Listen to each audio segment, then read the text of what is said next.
Bienvenue à nouveau. Nous sommes rejoints aujourd'hui par le professeur Richard Wolff pour discuter de ce qui se passe dans l'économie mondiale. Merci beaucoup d'être revenu parmi nous. Avec plaisir, Glenn. Ravi d'être ici.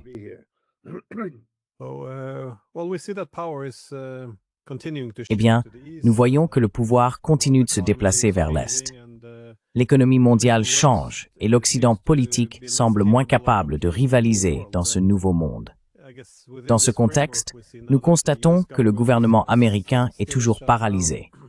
Les États-Unis imposent des tarifs au reste du monde et se préparent également à attaquer le Venezuela, soit pour un prétendu narcoterrorisme, soit pour s'emparer de son pétrole. Pendant ce temps, en Europe, on parle désormais de nouvelles façons de légaliser le vol des fonds souverains russes. Et les Néerlandais ont même récemment saisi une entreprise chinoise de semi-conducteurs, Nexperia. Alors, à quel stade du capitalisme en sommes-nous? En voyez-vous un?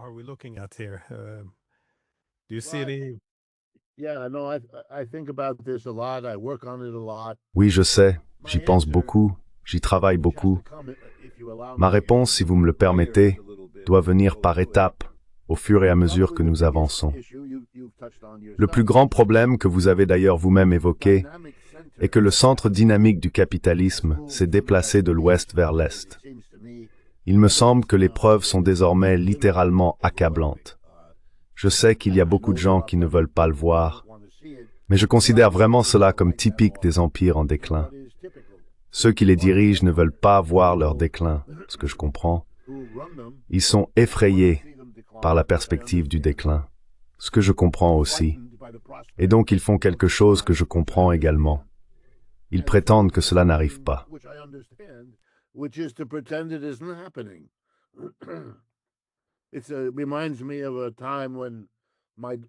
Cela me rappelle une fois où ma petite fille et moi nous promenions, et un chien est arrivé et s'est mis à aboyer. Le chien qui aboyait l'a effrayée. Alors elle a fait ce qui lui semblait logique, elle a mis ses petites mains devant ses yeux. Personne ne lui avait dit de faire cela.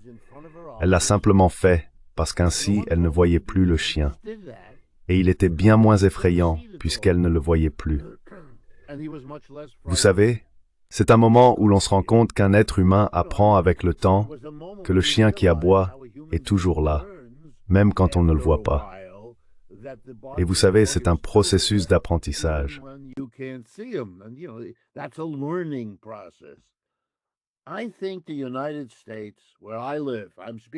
Je pense que les États-Unis, où je vis, je vous parle depuis New York, les États-Unis où j'ai vécu et travaillé toute ma vie, se trouvent dans un état que les psychologues appellent le déni. Une grande partie de sa population, ainsi que la majorité de ses dirigeants, en particulier ceux des partis républicains et démocrates, s'emploient activement non seulement à pratiquer le déni de manière plutôt passive, mais aussi à affirmer le contraire, comme s'ils s'efforçaient de se convaincre eux-mêmes que ce déni n'est pas déplacé, qu'ils n'ont en réalité aucune raison de s'inquiéter. Je le formulerai ainsi.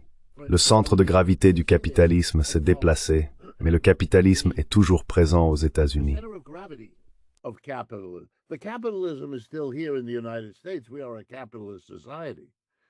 Nous vivons dans une société capitaliste.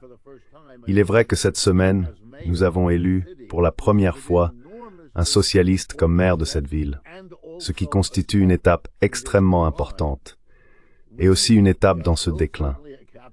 Nous restons assurément un pays capitaliste, mais ce n'en est plus le centre dynamique. Ce n'est plus là que les percées technologiques sont stupéfiantes et s'enchaînent les unes aux autres. Ce n'est plus la zone de croissance. Ce n'est plus l'expansion du marché. En somme, ce n'est plus rien de tout cela. Il subsiste quelques secteurs dynamiques. La haute technologie en Californie en fait partie, entre autres. Mais l'essentiel de la dynamique de la croissance capitaliste, la croissance technique, la croissance de la production, la croissance du commerce, s'est déplacée vers l'Est.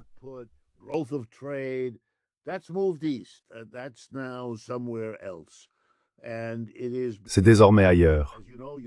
Et c'est cet écart, comme tu le sais, toi et moi en avons déjà parlé. Si l'on additionne les PIB du G7, ils étaient à peu près équivalents à celui de la Chine et des BRICS en 2020. Et nous voilà presque 6 ans plus tard, et l'écart se creuse chaque année en faveur de l'Est, non de l'Ouest. Le capitalisme est donc en déclin en Occident. Je dirais que c'est pire en Europe qu'aux États-Unis.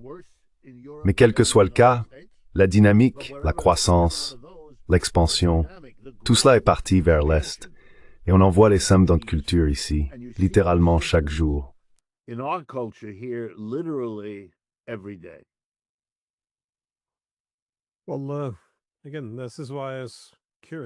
Eh bien, encore une fois, c'est pour cela que j'étais curieux. Que se passe-t-il lorsque nous ne sommes plus capables de rivaliser? Parce qu'il semble y avoir ces différents réflexes. D'un côté, on jette le livre des règles en ce qui concerne la manière dont le commerce international est censé être mené. Et je pense que vous avez également raison, cette ignorance de la réalité. Nous faisons la même chose avec la guerre en Europe. C'est-à-dire que plus la guerre se dégrade, plus la classe politique se frappe la poitrine et intensifie sa rhétorique. Mais voyez-vous une possible inversion de la situation économique, d'une manière ou d'une autre, pour redresser les choses? Parce que dans tous les domaines principaux, qu'il s'agisse du leadership technologique, de la domination industrielle, de la puissance financière ou du maintien de la suprématie du dollar américain ou de l'euro, voyez-vous une voie que l'Occident pourrait emprunter pour commencer à améliorer sa situation?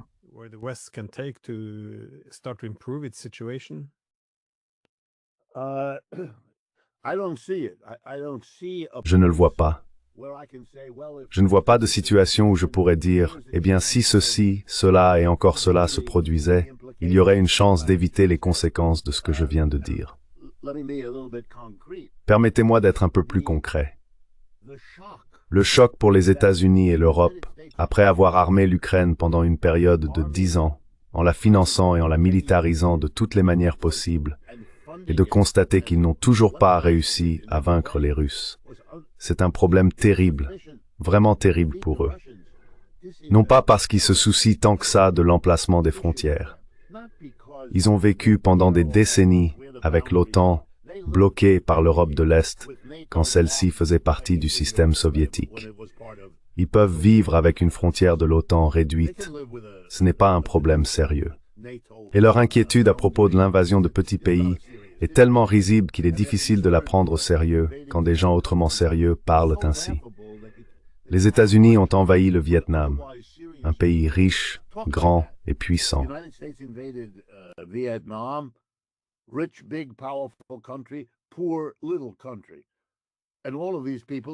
Pauvre petit pays. Et toutes ces personnes n'ont rien dit. Puis les États-Unis ont envahi l'Afghanistan, un pays encore plus pauvre, et personne n'a dit petit. Vous savez, un grand pays envahit un petit pays. Puis l'Irak. Franchement, c'est absurde. Nous sommes sur le point de faire quelque chose au Venezuela. Et quoi donc? C'est un exercice d'illusion. C'est un exercice destiné à affirmer, quand on a peur, que la doctrine Monroe est toujours la loi du monde, et que les États-Unis sont là pour la faire respecter.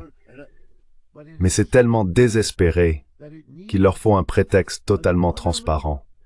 Je veux dire, ces meurtres, je ne sais pas comment cela a été présenté dans la presse européenne, mais je connais les États-Unis, et il y a maintenant eu au moins 60 à 65 personnes, j'en tiens une sorte de compte, qui ont été tuées dans ces bateaux, en partie dans les Caraïbes, en partie sur la côte pacifique de l'Amérique latine.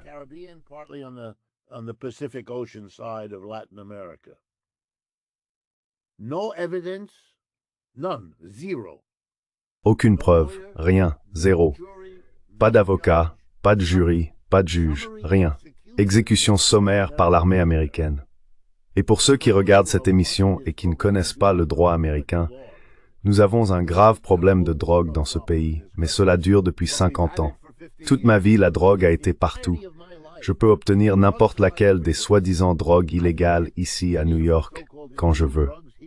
Quand mon fils et ma fille allaient à l'école publique ici aux États-Unis, ils étaient entourés d'enfants qui avaient et consommaient de la drogue.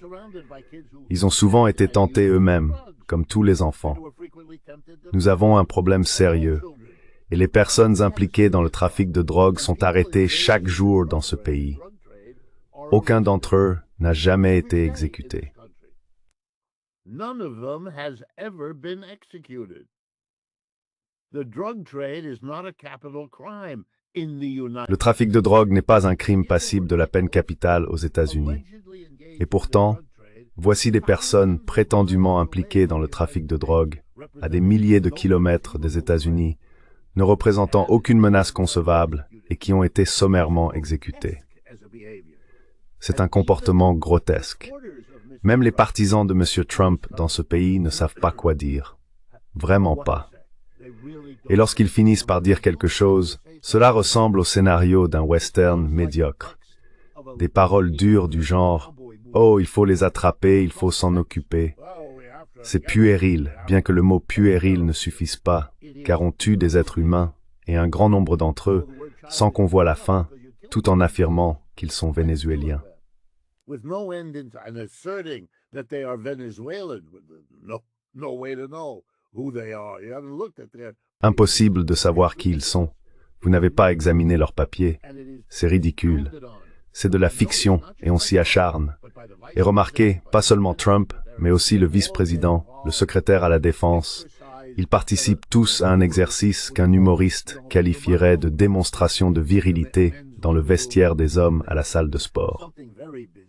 Il y a quelque chose de très étrange, presque rituel dans sa forme. Pendant ce temps, la situation économique continue de se détériorer. C'est extraordinaire ce que nous observons. Nous sommes ici à New York, attendant de voir à quel point la récession actuelle, déjà en cours, sera grave et combien de temps elle durera, les deux grandes questions que chaque récession pose au départ.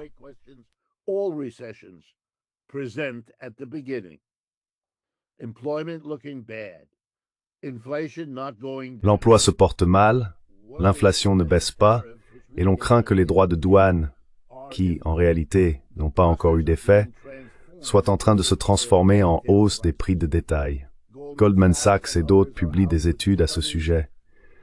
Comme prévu, les importateurs, les entreprises américaines qui importent, ce sont elles qui paient réellement les droits de douane, soit dit en passant. Et remarquez-le, les Américains, à commencer par M. Trump, continuent de s'exprimer dans une confusion soigneusement mise en scène. Si l'on écoute attentivement, les droits de douane sont présentés comme une punition infligée à d'autres pays. Ils nous ont trompés. Ils ont joué avec nous. Les données de la balance des paiements sont détournées pour appuyer cet argument. Et donc, nous allons les punir avec un droit de douane. La plupart des Américains, mes étudiants, j'enseigne l'économie,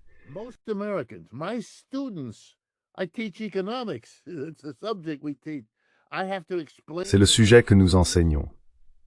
Je dois expliquer à mes étudiants qui ne comprennent pas qu'un tarif douanier est un impôt imposé par le gouvernement américain aux citoyens américains, puisque le gouvernement américain ne peut pas imposer d'impôts aux citoyens d'autres pays. Donc ils ne comprennent pas leur propre président, qui ne cesse de parler de frapper les Chinois avec un tarif douanier. Je le leur explique et ensuite, bien sûr, ils comprennent.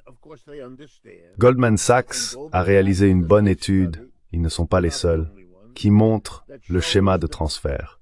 Ils transfèrent désormais la charge, la taxe supplémentaire qu'ils doivent payer, ils doivent la récupérer d'une manière ou d'une autre, et donc les prix dans le secteur de la vente au détail augmentent. Et cela conduit alors, vous savez, c'est remarquable.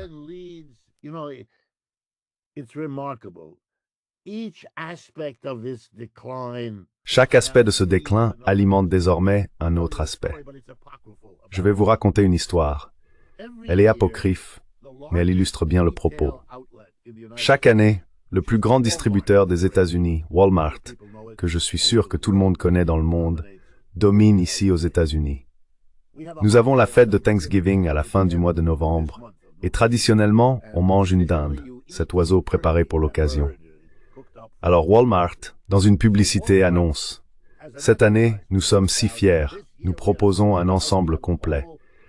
Vous pouvez obtenir tout ce dont vous avez besoin, la dinde, les carottes et tout ce qui l'accompagne à un prix exceptionnel. Nous avons maintenu le prix bas. » Cette année donc, avec beaucoup de fanfares, ils ont lancé la publicité et comparé les prix. Cette année, c'est moins cher que l'an dernier.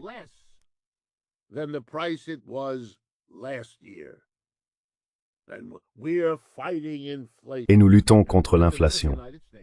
Le président des États-Unis a publiquement félicité et salué Walmart pour son remarquable leadership dans la lutte contre l'inflation.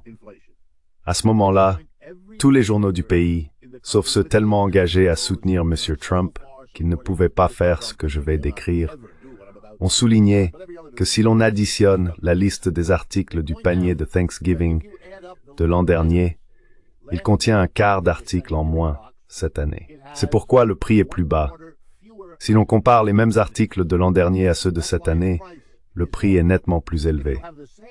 Très bien, c'est puéril. Mais quelque chose de ce genre se produit désormais presque chaque jour aux États-Unis, et cela ne cesse de révéler et de révéler encore.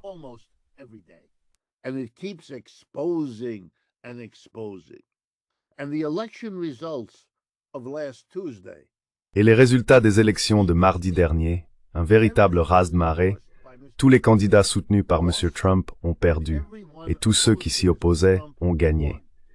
Certes, il s'agit d'un petit nombre de candidats, mais la Virginie et le New Jersey sont des États très importants dans la structure électorale des États-Unis. Et la victoire à New York dépasse toutes les autres, puisque le socialiste, qui, soit dit en passant, n'a pas été qualifié de socialiste par le président. M. Trump s'est corrigé et a déclaré « Ce n'est pas un socialiste, c'est un communiste ».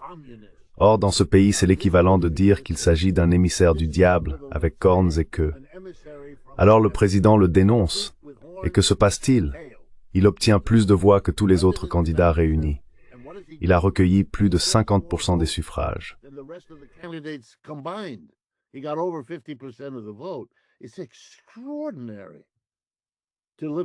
C'est extraordinaire de vivre dans un pays qui a été à l'avant-garde de la célébration capitaliste anti-gauchiste et qui traverse maintenant un déclin qu'il ne peut pas arrêter, auquel il ne peut répondre que de manière théâtrale. Cela engendre un niveau de division tendu dans ce pays.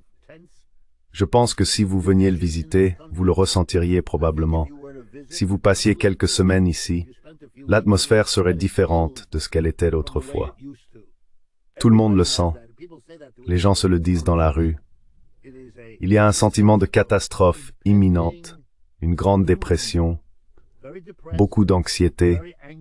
Chez les jeunes, il y a le sentiment d'être né à une époque très malchanceuse, et ils veulent du changement, et ils le veulent ardemment. Ces élections concernent des centaines de milliers de personnes qui sortent voter alors qu'elles ne le font habituellement pas, simplement parce qu'elles se sont dit que peut-être quelqu'un d'aussi différent qu'un socialiste mériterait qu'on lui accorde un vote. Voyons ce qu'ils peuvent faire.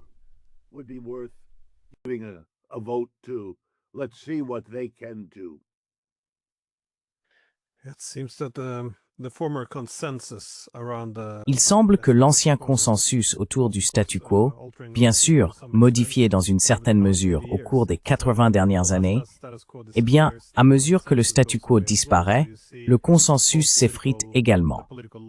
On voit donc aussi bien la droite que la gauche prêtes à expérimenter de nouvelles choses.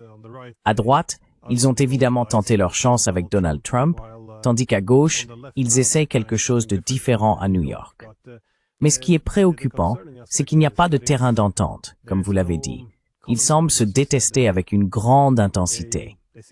Et en effet, les efforts de délégitimation, non pas en répondant aux arguments ou en définissant les problèmes essentiels, mais simplement par cet étiquetage simpliste, du genre « Oh, c'est un communiste », ne peuvent rien produire de bon. Mais en ce qui concerne le cœur du sujet,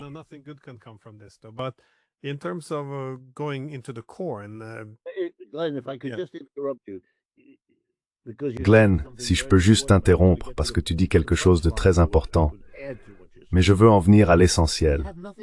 J'ajouterai à ce que tu dis, ils n'ont rien à se dire parce que chaque camp veut blâmer l'autre pour le déclin, mais ne peut pas admettre qu'il y en a un, ce qui est une tâche très difficile. Imagine qu'on te demande de prononcer un discours. Tu es sénateur de quelque part. Un discours dans lequel tu les accuses du déclin de l'Amérique. que tout le monde ressent, mais sans avoir le droit de dire qu'il y a un déclin. Le plus proche que tu puisses dire, c'est le slogan de M. Trump, « Rendre sa grandeur à l'Amérique ». Make America great again.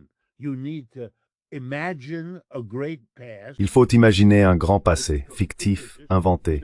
Je vais réparer la désagrégation, je vais arranger les choses. C'est l'autre camp qui est responsable. Écoutez, les républicains disent que les démocrates font venir des immigrés. C'est absurde, mais ils le disent. C'est une façon de dire « c'est votre faute si tout décline ». Toute cette folie anti-immigrée, en Europe comme ici, relève du bouc émissaire. C'est un schéma classique. On cherche un objet irréel pour y projeter sa colère, parce qu'on ne peut pas, ou qu'on n'ose pas, affronter la véritable cause.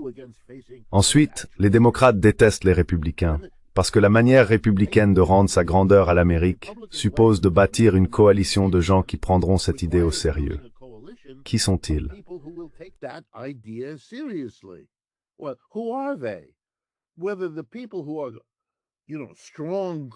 Qu'il s'agisse des personnes qui sont, vous savez, de fervents chrétiens et qui doivent affronter la réalité selon laquelle l'intérêt pour la religion aux États-Unis est en déclin depuis 100 ans.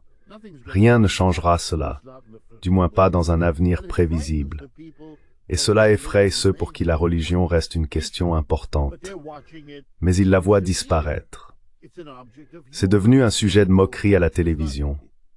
Les gens ne la prennent pas au sérieux, et quand ils le font, c'est d'une manière très formaliste. On voit soudain la résurgence de la suprématie blanche. Pourquoi?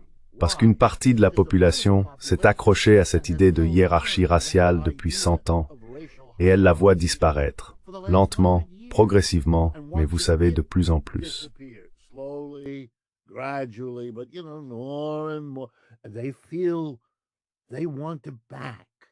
Ils sentent qu'ils veulent le soutenir. Ils ne le diraient pas, mais ils l'ont fait. Alors ils se rassemblent autour du slogan « Rendre à l'Amérique sa grandeur ». Mais en réalité, il s'agit de blâmer, de faire des boucs émissaires de toutes les personnes que vous n'aimiez déjà pas. Et maintenant, M. Trump vous permet d'avoir une place à la table de la vie politique de cette société.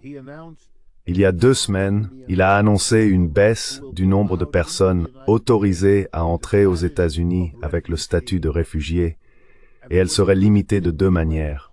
Elle devrait venir d'Afrique du Sud, et elle devrait être blanche. Il a dit cela. Vous savez, un président de ces 40 dernières années, qui pourrait le penser, n'aurait jamais pu le dire. Pourquoi le fait-il? Parce que c'est ainsi que cette coalition qu'il a construite, c'est leur manière de gérer le déclin.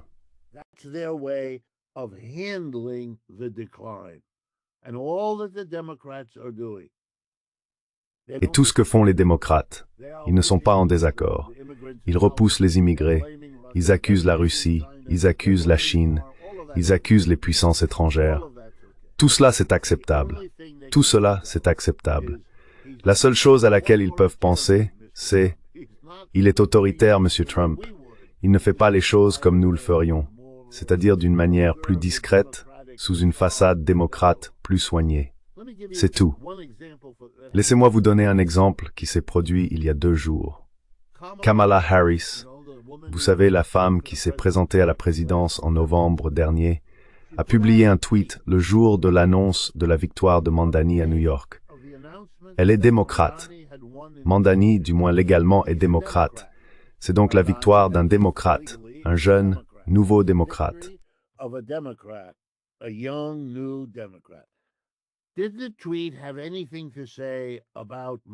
Le tweet disait-il quelque chose à propos de Mamdani? Non. Aucune félicitation. Aucun commentaire sur ce que cela pouvait signifier. À la place, c'était un long tweet entièrement consacré à la mort de Dick Cheney, l'ancien vice-président décédé la veille. Et elle a commenté à quel point M. Cheney avait été un grand serviteur de l'État. C'est un homme que le Parti démocrate a qualifié de criminel de guerre à cause de ce qu'il a fait pendant la guerre d'Irak et tout le reste. Un républicain d'extrême droite, et ainsi de suite. Elle n'a pas commenté le succès de son propre parti. Elle a fait l'éloge funèbre de M. Cheney. C'est le Parti démocrate qui déclare la guerre à M. Mamdani et à tout ce qu'il représente. Je vous raconte cette histoire parce qu'elle montre bien tout se désagrège ici.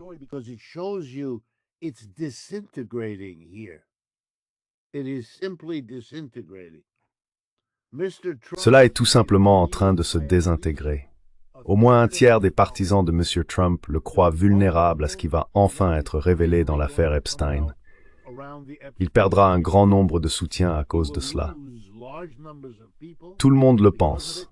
Je ne sais pas si c'est vrai, mais tout le monde le pense. Et il a perdu l'élection. Cela ne peut pas le renforcer au sein du Parti républicain. Il y a une douzaine de personnes autour de lui qui veulent le remplacer et prendre sa place. On assiste donc à une désintégration à plusieurs niveaux dans une société dont l'empire s'efface et qui risque de tomber en récession d'un jour à l'autre, au point de devenir si vaste et si puissante que cela n'est plus seulement commenté dans la presse financière, mais aussi par le grand public.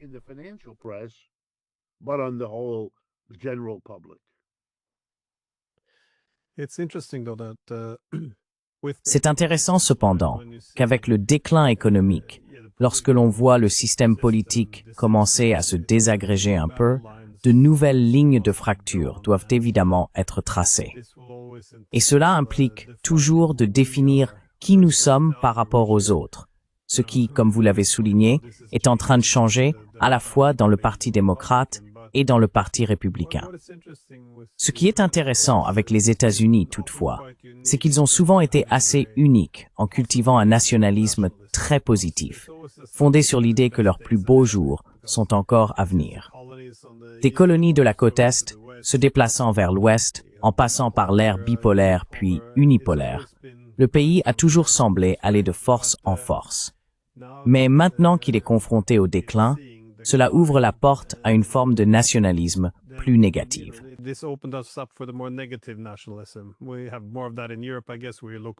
Nous avons davantage de cela en Europe, je suppose. Cette tendance à regarder en arrière vers un passé glorieux, désormais révolu, et à chercher quelqu'un à blâmer. Et bien sûr, on voit cela apparaître aussi aux États-Unis. Idéalement, pour l'unité américaine, il suffirait de blâmer la Chine et d'entrer dans une nouvelle guerre froide. J'emploie le mot « idéalement » avec précaution ici. Ce n'est pas non plus un grand avenir. Ou bien sûr, on commence à se retourner contre les siens. Autrement dit, si l'on se demande « qui sommes-nous par rapport à eux ?» et que le principal groupe extérieur devient son propre peuple, sa propre opposition politique, on a un problème. Il me semble toutefois que les Européens espèrent que les lignes de front se déplaceront d'une manière qui nous laissera du côté américain. Il est également intéressant de noter que Trump désigne, par exemple, l'Union européenne comme étant encore pire que les Chinois en matière d'exploitation.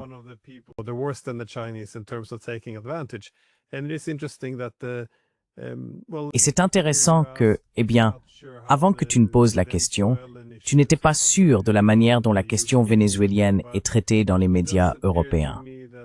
Mais il me semble que les Européens ne voient pas vraiment d'inconvénient à l'idée que les États-Unis s'emparent des avoirs vénézuéliens.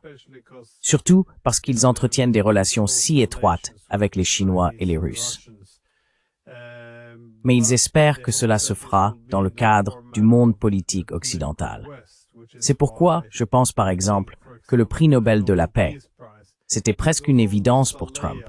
C'est-à-dire, écoute, voici l'opposition. Elle veut renverser le gouvernement, mais c'est au nom de la démocratie libérale. Donc si tu le fais au nom de l'hégémonie libérale, en promouvant la démocratie, alors c'est cela l'identité commune de l'Occident politique.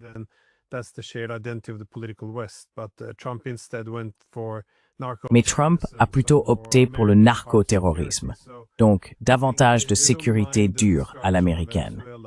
Je pense qu'il ne se soucie pas de la destruction du Venezuela, tant que, vous savez, nous sommes du côté de l'Amérique dans ces lignes de front, tandis que les Européens se retrouvent à l'extérieur. Mais l'as-tu vu? Penses-tu que les États-Unis prennent leur distance avec l'Europe? Ou comment vois-tu l'évolution de cette relation pendant ce déclin politique? Et quand je dis l'Amérique, je me rends bien compte qu'il y a différentes forces politiques.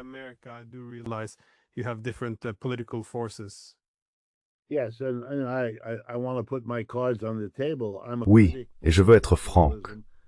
Je suis un critique à la fois du capitalisme en général et du capitalisme américain, et je crois qu'une société en bonne santé a besoin de critiques. Tous les systèmes en ont toujours eu. On peut les réduire au silence pendant un temps, mais ils sont toujours là. Donc j'aborde les choses avec un regard critique, et je ne prétends pas avoir de connaissances particulières.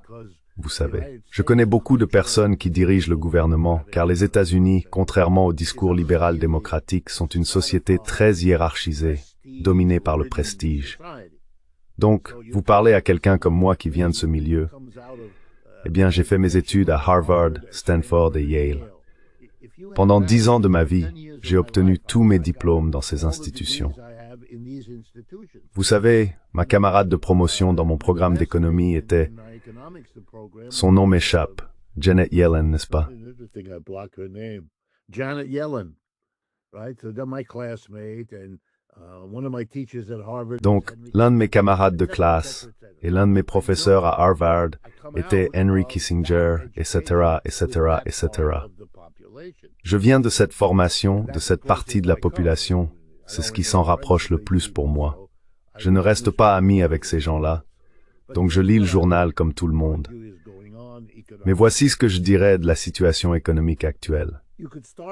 On pourrait commencer à plusieurs endroits, mais je vais en choisir un, car il est très frappant et occupe une place très importante dans leur esprit. En relativement peu d'années, nous sommes passés d'un pays avec une dette nationale relativement faible à un pays avec une dette nationale très élevée, de quelques centaines de milliards de dollars, il y a quelques décennies, à 35 000 milliards, ou quel que soit le chiffre exact aujourd'hui.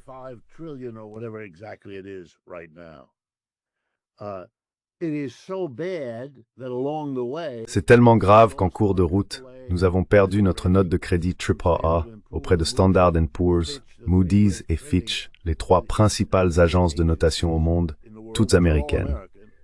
Elles ont toutes abaissé la cote de crédit des États-Unis. Il y a d'autres pays qui conservent encore la note AAA. Nous n'en faisons pas partie. Pourquoi? Parce que nous approchons du point qu'a atteint Liz Truss il y a quelques années en Angleterre. Celui où l'on veut emprunter beaucoup d'argent et où les marchés financiers répondent. Pas question.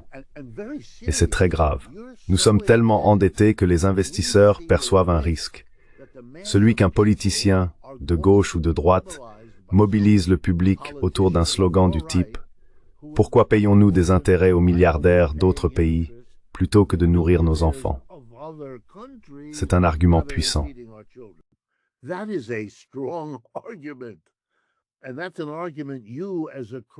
Et c'est un argument que vous, en tant que créancier, allez probablement perdre. Ainsi, les créanciers, qui incluent les banques américaines, les entreprises, et ainsi de suite, se retirent. Un président entrant doit faire quelque chose à propos de cette dette. Nous accumulons des déficits de plus d'1, voire 2 billions par an. C'est complètement hors de contrôle. Et d'ailleurs, cela fait partie d'un empire en déclin. Les entreprises et les riches veulent que le gouvernement leur fournisse toutes sortes d'avantages et de services, mais ils ne veulent pas payer d'impôts, et ils soutiennent les politiciens qui agissent en ce sens. C'est la même chose en Europe. La masse de la population veut aussi des choses du gouvernement, et vous les avez déjà accablés d'impôts. Vous ne pouvez pas aller beaucoup plus loin, il y aura une révolte. Si vous taxez les entreprises et les riches, vous ne recevrez plus de dons.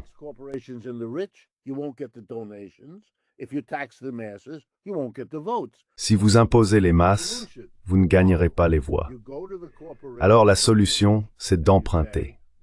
Vous allez voir les entreprises et les riches et vous leur dites « Nous ne vous taxerons pas, mais vous devez nous prêter l'argent que nous ne taxons pas.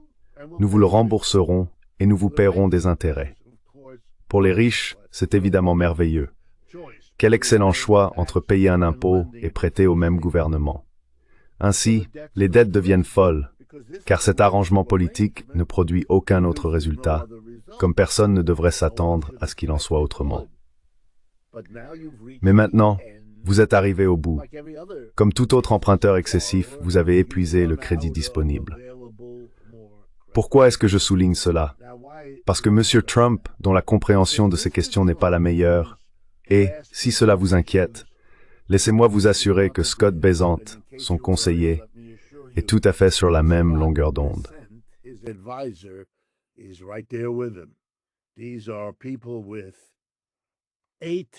Ce sont des personnes ayant des façons de penser l'économie qui sont atypiques, même pour elles. En tout cas, elles sont arrivées avec cette idée.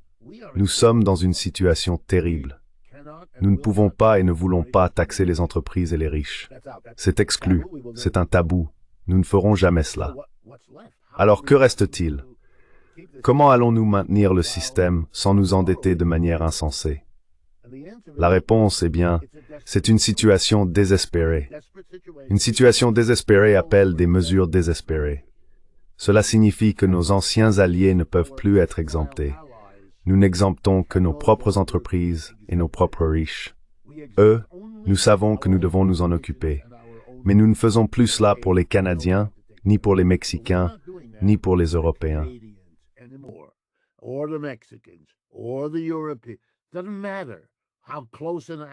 Peu importe à quel point vous avez été un allié proche. Oh, Seigneur, nous aimerions prendre soin de vous comme nous l'avons toujours fait. Mais maintenant, remarquez mon langage. C'est cette image comme si nous les avions portés plutôt que dépouillés. Tout cela est de la pure fiction, mais c'est ainsi que les choses sont présentées, et c'est ainsi qu'elles existent dans leur esprit. Absolument. Quand M. Trump vous dit que parce qu'il y a un déficit entre, je ne sais pas, l'Italie et les États-Unis, cela signifie que l'Italie abuse des États-Unis. C'est ainsi qu'il pense. Et au lieu de s'en moquer, oui, c'est une erreur, mais au lieu de le tourner en ridicule, essayez de comprendre d'où cela vient. Pourquoi cette erreur est-elle répétée chaque jour?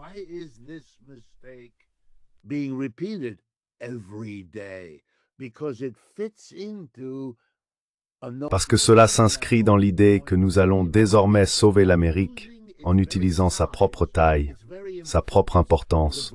Pour les Britanniques, les Néerlandais, les Chinois, les Japonais, ils vont devoir nous payer pour avoir accès à la force que nous possédons.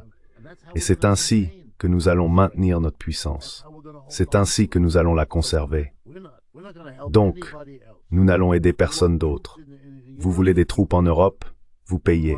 Vous voulez un bouclier militaire? Vous payez. Vous voulez mener la guerre en Ukraine? Vous payez.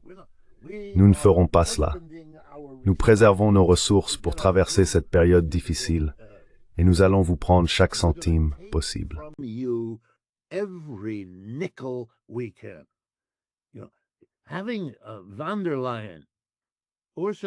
Le fait qu'Ursula von der Leyen signe un accord avec le président, dans lequel elle s'engage, si j'ai bien lu et si je me trompe, corrigez-moi, à acheter pour 750 milliards de dollars de gaz naturel liquéfié aux États-Unis au cours des 10 prochaines années, et un montant équivalent, environ 750 milliards en investissement, auquel vous vous engagez à l'avance. Donc, vous allez prendre l'argent généré par l'économie européenne et le transférer là-bas. Enfin, vous allez taxer vos citoyens pour financer les États-Unis. Les politiciens qui font cela vont être chassés du pouvoir à cause de cette décision. Je veux dire, je suis stupéfait qu'il puisse fonctionner ainsi, que cela puisse se faire en Europe. Il faudrait que je vous interroge. Vous devriez m'aider à comprendre comment ce jeu consistant à diaboliser la Russie, tout en traitant Trump avec complaisance, fonctionne. Pour ma part, je reste perplexe quant à l'état d'esprit des dirigeants européens.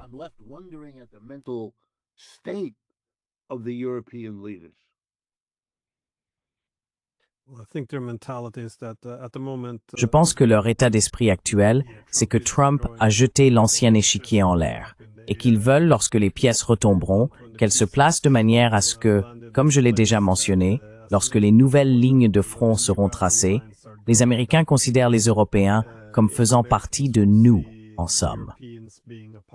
Et comme tu l'as dit, il ne s'agit pas d'extraire tant de richesses, mais dans cette optique, les Européens, ou l'UIME, sont très clairs sur le fait que tous ces accords commerciaux désastreux sont perçus comme une manière d'acheter l'affection de Washington, afin que les États-Unis continuent de voir de la valeur en l'Europe. Je pense qu'il se trompe dans cette hypothèse. Plus il se laisse exploiter, plus cela crée de problèmes. Deux en particulier.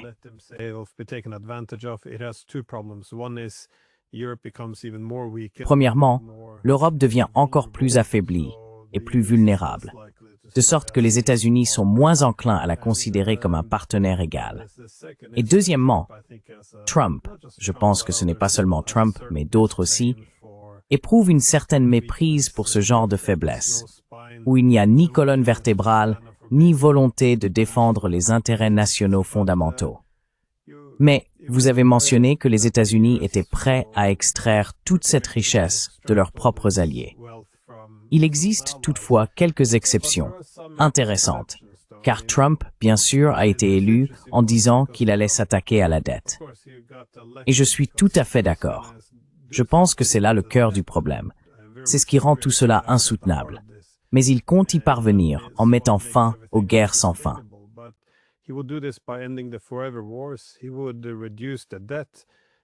Il a dit qu'il réduirait la dette. C'est pourquoi j'étais satisfait du rôle de Musk. Simplement tout réduire. Mais maintenant, on voit que beaucoup de guerres continuent. En fait, il semble même qu'il pourrait en déclencher de nouvelles. Pourtant, il fait aussi des dons. Il renfloue Israël pendant la guerre et aussi l'Argentine, ce qui est intéressant. Ainsi, le gouvernement américain ferme pendant qu'il aide l'Argentine. Cela semble être l'un des problèmes qui lui font perdre beaucoup de soutien là-bas. Comment comprendre cela? À ce moment critique de l'histoire américaine, alors que nous luttons contre une dette insoutenable, c'est le moment de renflouer l'Argentine. Alors que la base même de Trump a voté pour qu'il fasse exactement le contraire, qu'il s'occupe d'eux d'abord, l'Amérique d'abord, comme il l'a dit lui-même.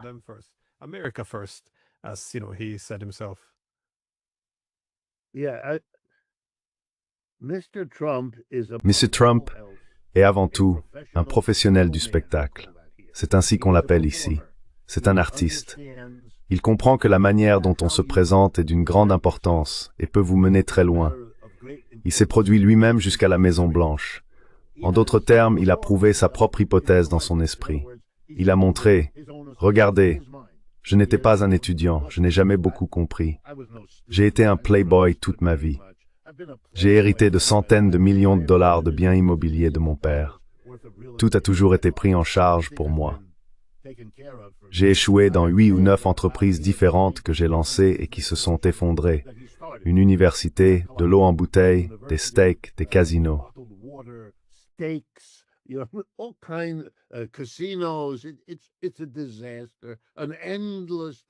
C'est un désastre sans fin, ponctué par une histoire d'enchevêtrements juridiques qui sont devenus une source d'humour dans cette culture.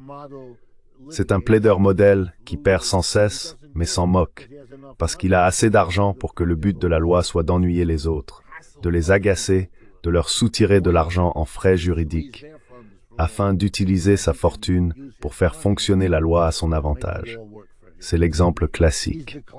Alors pourquoi est-ce que je vous raconte ça? Si vous regardez les politiques, il n'y a aucun suivi. Il n'y a pas d'examen du type « D'accord, si nous faisons cela, cela aura un effet négatif ailleurs. Nous pouvons quand même le faire, mais comment gérer cet effet négatif pour qu'il ne revienne pas annuler ce que nous essayons d'accomplir ?» C'est ainsi qu'une personne qui comprend la complexité aborde la prise de décision.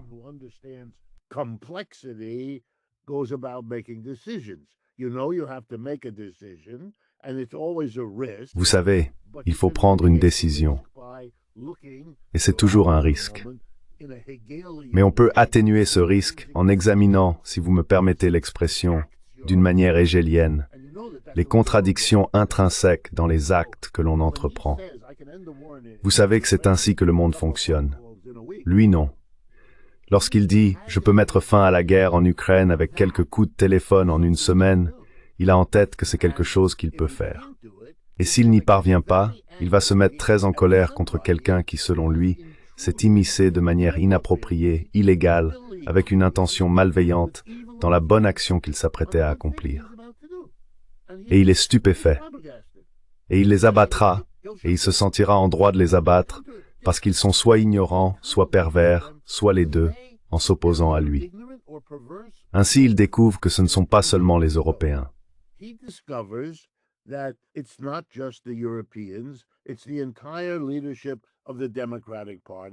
C'est toute la direction du Parti démocrate et la moitié de la direction du Parti républicain qui veulent mener la guerre en Ukraine. Et ils ne vont pas le laisser faire. Ils sont trop nombreux et ont trop de pouvoir dans cette société. Il aurait pu y parvenir, il aurait pu. Mais pour cela, il aurait dû faire des concessions qu'il ne voulait pas faire, car il voit bien que ça pourrait lui nuire. Donc non, il va les écarter tous et conclure un accord avec M. Poutine. C'est ce qu'il va faire. Et d'ailleurs, ce n'est pas fini. Si la situation se détériore, il essaiera probablement de le faire à nouveau. Et vous savez comment les Russes réagiront? Je n'en sais rien. Je suis sûr qu'ils y pensent tout le temps. Lui, il ne réfléchit pas jusqu'au bout.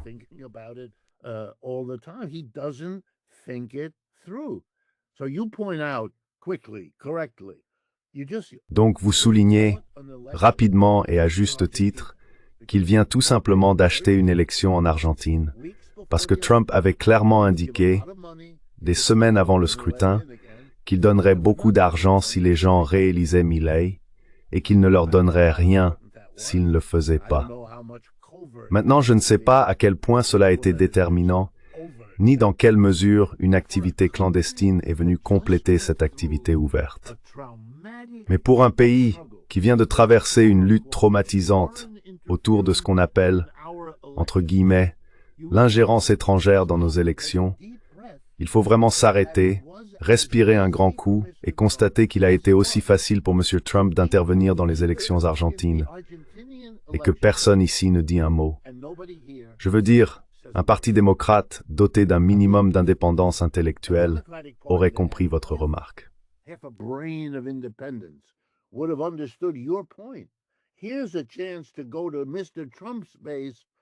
Voici une occasion d'aller voir la base de M. Trump et de dire « Que faites-vous » L'Amérique d'abord signifie 20 à 40 milliards.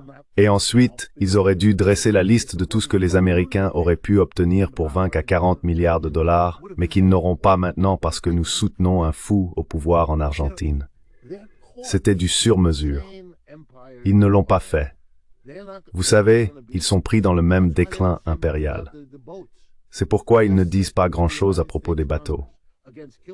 Les meilleures déclarations au Congrès des États-Unis contre le fait de tuer les gens dans les bateaux viennent d'un politicien républicain très grincheux, Rand Paul du Kentucky. Il se lève et dit « Qu'est-ce que c'est que ça ?» Juge, jury et bourreau. Monsieur Trump, tout seul, dans l'ordre international. Je veux dire quoi? Mais les démocrates, en écoutant ce cours, ne disent rien.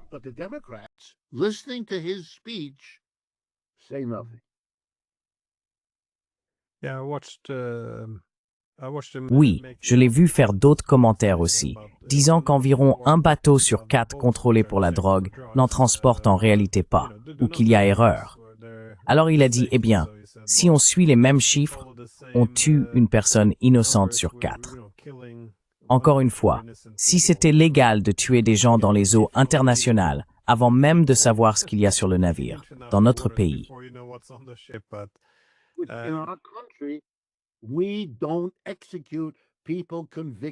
Nous n'exécutons pas les personnes condamnées pour trafic de drogue. Mais laissez-moi vous avertir. Laissez-moi aller un peu plus loin. Les Européens devraient longuement réfléchir avant de décider de se ranger du côté d'un pays dont l'empire est en train de s'effondrer, dont les divisions internes ont atteint un niveau effrayant d'hostilité. Vous savez, avec cet exemple des bateaux et celui de l'ICE, avec ce que cela fait à l'intérieur, je veux dire, vous allez vous ranger de quel côté? Du côté des idéaux libéraux et démocratiques du passé. C'est du passé.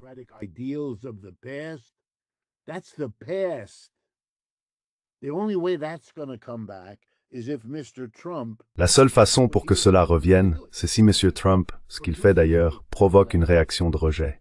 Et M. Mandani, s'il est intelligent et bien conseillé, ce que je soupçonne, comprendra que son levier de pouvoir le plus important ici même, au centre financier du capitalisme occidental, New York où je me trouve actuellement, consiste à aller voir, et il ira voir, le dirigeant de JP Morgan Chase et tous les autres grands établissements financiers pour leur dire « Vous avez misé votre argent sur M. Trump.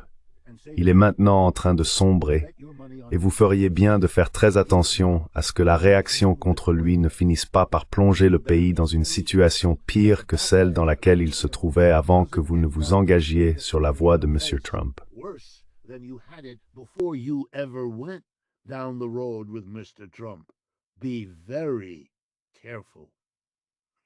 Soyez très prudent.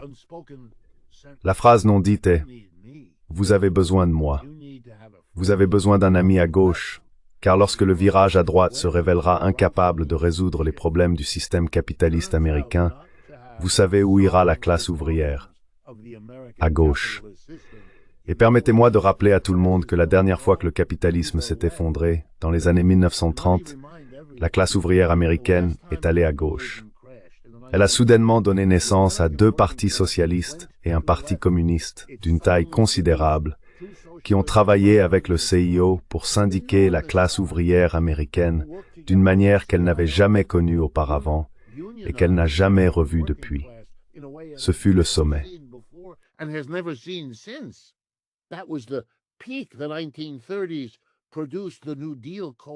Les années 1930 ont vu naître la coalition du New Deal, qui a créé la sécurité sociale, l'indemnisation du chômage, le premier salaire minimum et des emplois publics pour 15 millions d'Américains.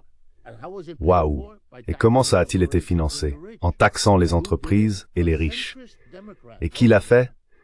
Un démocrate centriste, Roosevelt, qui avait fait campagne en 1932 pour un budget équilibré. Autrement dit, il n'avait rien d'un gauchiste. Pas le moindre. Et soudain, waouh, c'est exactement ce qui doit trotter dans leur tête maintenant que M. Mamdani leur donne un avant-goût saisissant de la façon dont cela peut émerger ici même, à New York.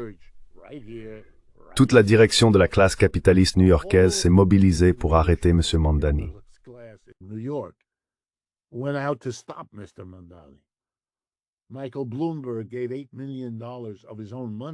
Michael Bloomberg a donné 8 millions de dollars de sa propre poche. Le patron d'Airbnb, le patron de Home Depot, ce sont les milliardaires de ce pays qui injectent de l'argent, tout ça pour rien, pour une défaite humiliante. L'élection n'était pas serrée, pas du tout. C'était écrasant. Je suis en plein milieu.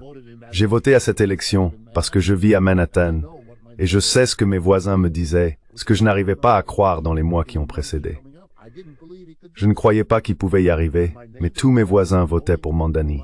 Des juifs, des personnes âgées, des jeunes. Vous savez ce que c'était? Il y a peut-être là un grand indice.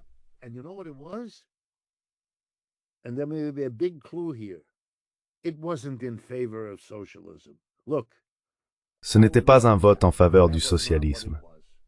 Écoutez, j'aurais accueilli cela avec plaisir, mais ce n'est pas ce que c'était. J'aimerais que ce soit le cas, mais non. C'était un vote contre le statu quo, tout ce qui s'y rattache, tout ce qui y ressemble ou qui en a l'odeur. Monsieur Cuomo, un vieux routier démocrate, au même titre que Clinton et Obama, plus personne ne veut de ça. Les républicains, encore pire. Alors que voulaient les gens? Ils voulaient quelque chose de différent. Et qu'est-ce qui en Amérique pourrait être plus différent qu'un socialiste musulman? C'était comme une blague, comme s'il portait une pancarte. Vous voulez quelque chose de différent? Le différent, c'est par ici. Et les gens ont dit, exactement, c'est ce que nous voulons.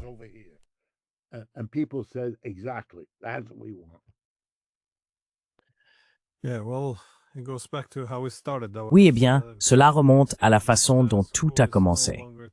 Quand le statu quo n'est plus tenable, les gens sont prêts à jeter une énorme clé dans le système, juste pour provoquer un changement et rompre avec un statu quo qui se reproduit sans cesse. Je pense que la grande ironie ici, cependant, c'est que c'est exactement ce qui a permis à Trump d'être élu. Parce qu'il disait, vous savez, ces élites, c'est pas nous, je vais vous sauver. Et ils ont effectivement jeté cette clé dans le système. Mais maintenant, bien sûr, c'est lui qui gère ce déclin économique. Et il semble que la meilleure chose qu'il puisse faire soit de dire aux gens que tout va merveilleusement bien, que nous avons l'économie la plus dynamique du monde. Mais à mesure que les gens se rendent compte que ce n'est pas leur réalité, que la bourse a peut-être grimpé, mais que le niveau de vie continue de souffrir. Ils se tourneront vers la prochaine personne prête à jeter la clé dans le système. Et ce sera peut-être votre nouveau maire.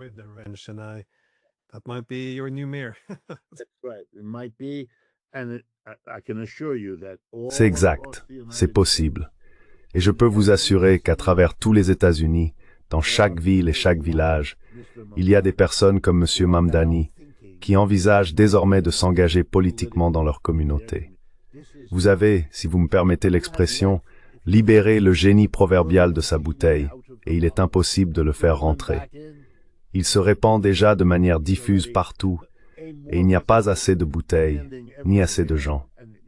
Les implications, je vous le dis, je commence à peine à en prendre conscience, et elles m'assaillent littéralement toute la journée.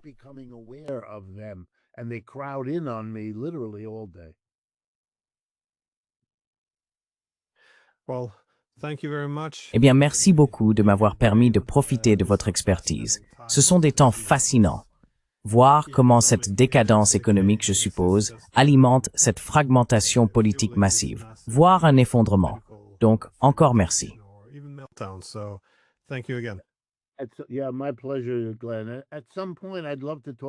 Oui, avec plaisir, Glenn. À un moment donné, j'aimerais aussi parler avec toi de l'Europe. Tu sais, mon père est né en France et ma mère en Allemagne, donc j'ai un pied en Europe. Je parle ces langues. L'une des choses les plus étonnantes pour beaucoup d'entre nous ici, aux États-Unis, surtout si nous avons un lien européen, c'est le déclin de l'Europe. La Renaissance, la Réforme, la Révolution française, le marxisme, toutes ces grandes créations de l'Europe. Que se passe-t-il alors que cette partie du monde se rétrécit? La Grande-Bretagne n'est plus l'empire qui gouverne le monde, mais une petite île humide au large de l'Europe. Que se passe-t-il? Pourquoi les États-Unis et la Chine parlent-ils d'un monde où l'Europe n'est qu'une arrière-pensée? Qu'est-ce que cela signifie?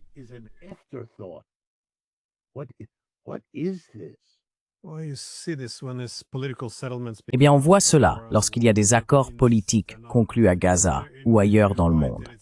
Les Européens, s'ils sont invités, ne sont là que pour rester en arrière-plan et être tournés en dérision. Et vous savez, en tant qu'Européen, je trouve cela déchirant de voir la direction que prend le continent. Mais on me l'a expliqué ainsi. Enfin, je n'ai pas parlé directement, mais j'étais à une conférence la semaine dernière avec le ministre des Affaires étrangères de Hongrie à Minsk. Et il l'a formulé en ces termes. Les Européens traversent une crise de rationalité et de bon sens. Mais j'aimerais beaucoup discuter de cette question avec vous la semaine prochaine ou plus tard, si vous êtes disponible. Alors, merci. Je pense qu'une partie de ce qui déterminera l'avenir de l'Europe dépendra bien sûr principalement de l'Europe elle-même, mais aussi de l'attitude ici, de la manière dont les gens perçoivent l'Europe à travers le prisme de l'expérience américaine. Très bien, nous en reparlerons. Good, so we'll talk again.